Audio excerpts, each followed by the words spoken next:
Hello everyone, welcomes to my YouTube channel wondering to SSC. आज हम इसमें बात करने वाले हैं हमारे एक एसएससी सीजीएल 2025 में एक न्यू टॉपिक ऐड हुआ है, Karl Pearson of coefficient. Karl Pearson of coefficient के बारे में ये एक नया टॉपिक है। आपका मीन मीडियन मोड में पूछा नहीं जाता, नया वाला टॉपिक आया। चलिए हम इसके बारे में हम बात करते हैं आखिर ये क्या होता है।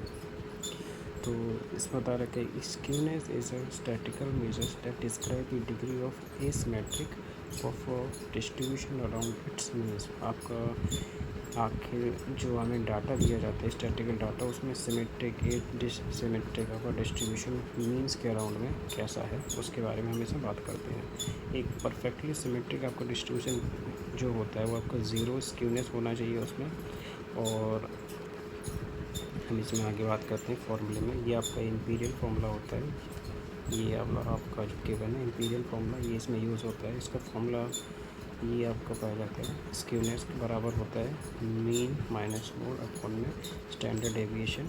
इसका एक और इंपीरियल फार्मूले का यूज़ करके हम इसमें एक और फार्मूला इसका निकाल सकते हैं, जो इसका बनेगा 3 ब्रैकेट में मीन माइनस मीडियन अपॉन में स्टैंडर्ड डेविएशन। स्टैंडर्ड डेविएशन निकालना आप सीख चुके होंगे वैसे भी। चलिए हम इसमें केवल स्क्यूनेस के बारे में बात करते हैं। इसलिए अब आगे और भी इसमें स्क्यूनेस किस टाइप का स्क्यूनेस होता है। जैसे कि एक ज़ीरो होता है। कब ज़ीरो होता है? जब ये परफेक्टली सिमेट्रिक पाया जाता है। व्हेन जब मीन मोड और मीडियन तीनों आपके इक्वल होते हैं तभी आपका स्क्यूनेस ज़ीरो हो जाता है। क्यों आपका ज़ीरो हो जाएगा आप इसमें फॉर्मूले में वैसे देख सकते हैं। क्योंकि अगर जब भी आपका मीन और मोड या फिर मीन और मीडियन आपस में इक्वल होगा तो ये दोनों ऊपर का ज़ीरो बन जाएगा, ये पूरा का पूरा स्क्यूनेस ज़ीरो आपका आ जाएगा। सेकेंड आपका पाया जाता है डिस्ट्रीब्यूशन इज़ परफेक्टली स्क्यूड।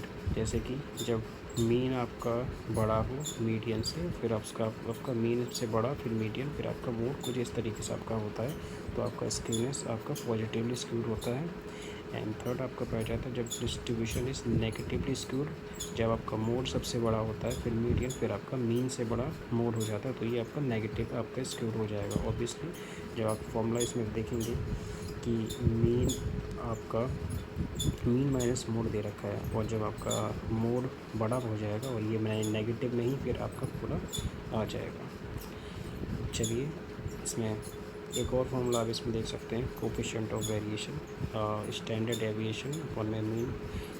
जब आपका परसेंटेज में दे रखा हो तो आप इसमें 100% से मल्टीप्लाई कर सकते हैं। चलिए अब हम कुछ क्वेश्चंस के ऊपर बात करते हैं। जैसे एक क्वेश्चन आपको यहाँ पर दे रखा है, फॉर अ डिस्ट्रीब्यूशन मीन आपका 60 दे रखा है, मोड आपका 54 दे रखा है, स्टैंडर्ड डेविएशन 12 है, तो आपको कोफिशिएंट ऑफ स्क्यूनेस पता करना है कि क्या होगा। तो फॉर्मूला तो आपको हमने देखा है, फॉर्मूला क्या होता है आपका मीन माइनस मोड अपॉन में standard deviation, mean minus mode upon में स्टैंडर्ड डेविएशन।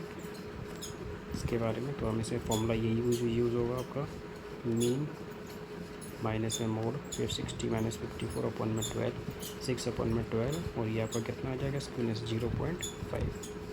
ऐसे एक और आपका क्वेश्चन दे रखा है। नेक्स्ट क्वेश्चन पे चढ़ते हैं। व्हाट इज़ मीन वैल्यू पता करनी है हमें ऑफ दी आपका कोफिशिएंट ऑफ स्क्यूनेस आपको इसमें गिवन है 0.25, स्टैंडर्ड डेविएशन में 6 गिवन है, और मोड बराबर में 18 है। तो हम ये वाला फॉर्मूला लगाएंगे, हमारा आपका स्क्यूनेस आपका आ जाएगा इधर 0.5, मीन माइनस में मोड आपका कितना है आपका 18 आपको गिवन है, स्टैंडर्ड डेविएशन आपका 6 आपका गिवन है। इसमें आप फॉर्मूला यूज़ करेंगे तो आपका मोड आपका 19.5 आ जाएगा। ऐसे ही आपकी एक और नेक्स्ट क्वेश्चन पे चलते हैं। नेक्स्ट क्वेश्चन में आपको दे रखा है कैलकुलेट करना है हमें coefficient of skewness with the following data. Coefficient of skewness हमने ऊपर देखा है, कोफिशिएंट ऑफ स्क्यूनेस हम देख सकते हैं फॉलोइंग हमें डाटा दे रखा है, उससे हम कैसे निकाल सकते हैं। जैसे ही आपका नॉर्मल सा डाटा दे रखा है 2 4 5 5, मीन बराबर आप इसमें निकाल सकते हैं। जैसे मीन हमने निकाल लिया, मोड भी आप निकाल लोगे इसमें क्योंकि 2 बार आ रहा है, 5 मोड आपका हो जाएगा। स्टैंडर्ड डेविएशन आपका जो स्टैंडर्ड डेविएशन का फॉर्मूला होता है आपका मीन आपका हर एक में माइनस करके उसका स्क्वायर करके फिर आप टोटल जितने भी टर्म्स है उसको आप डिवाइड करेंगे, जो आएगा वो आपका अंडर रूट में आता है यहाँ पर। और क्योंकि ये आपका वेरिएंस का स्क्वायर होता है, वेरिएंस का रूट होता है, तो ये आपका आ जाएगा standard deviation, coefficient of skewness. आप यहाँ पे ये फॉर्मूला नहीं लगाया तो ये आपका 0.816 आ गया। आप चलिए आखिरी क्वेश्चन की तरफ। क्या दे रखा है, कोफिशिएंट ऑफ स्क्यूनेस हमें दे रखा है all the values of the data are multiple by 4। अब हम सारी वैल्यूज़ डाटा को अगर हम 4 से मल्टीप्लाई कर देते हैं तो हमारा नया कोफिशिएंट ऑफ स्क्यूनेस क्या हो जाएगा। तो जब भी हम मल्टीप्लाई ऑफ दी और मल्टीप्लाई करते हैं या डिवाइड करते हैं, इसका स्क्यूनेस पे कोई भी इफेक्ट नहीं पड़ता है। मल्टीप्लाई या डिवाइड करने पे स्क्यूनेस पे कोई इफेक्ट नहीं पड़ता है। तो आपका जो स्क्यूनेस जो गिवन दे रखा है वो वैसा का वैसा ही हो जाएगा। तो आई होप आपको थोड़ा बहुत समझ में आया होगा। आप यहाँ पर फिर से देख सकते हैं, ये फॉर्मूले आपको बस याद रखने हैं, ये वाला फॉर्मूले, इससे ही आपका ये क्वेश्चन हो जाएगा। बड़ा थोड़ा इजी टॉपिक है। और बाकी आगे देखने के लिए आप सब्सक्राइब कर सकते हैं हमारा channel 1 Ring 2 SSC। Thank you so much.